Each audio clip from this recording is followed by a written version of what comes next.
Hi, and thanks for stopping by. My name's Larry Weinstein, and I'm both a CPA and the founder of SolveMyTaxProblems.com. And today I wanted to spend a few minutes and talk about when does a wage levy become effective? Well, a wage levy is where the IRS sends a notice to your employer that you owe money to the IRS, and that they're requiring the employer to withhold money from your paycheck and remit it to the IRS in satisfaction of an IRS tax debt.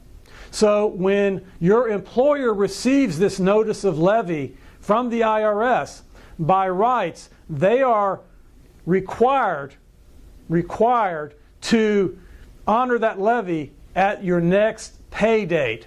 Now, that could be in a week, depending upon if you get paid weekly. That could be in 2 weeks, depending upon if you get paid every 2 weeks.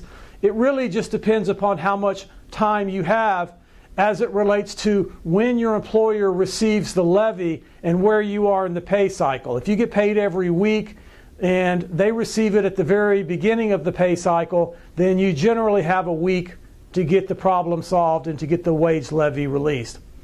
If you get paid at the very beginning of the pay cycle and you get paid every 2 weeks, then generally speaking, you're going to have a full 2 weeks to get the problem solved.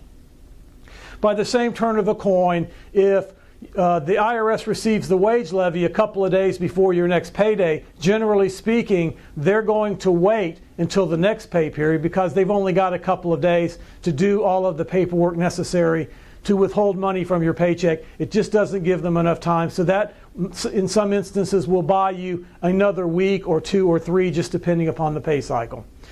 Wage levies are real difficult to deal with because we're on a short time frame, but they can be solved. I appreciate you stopping by and look forward to talking to you again real soon.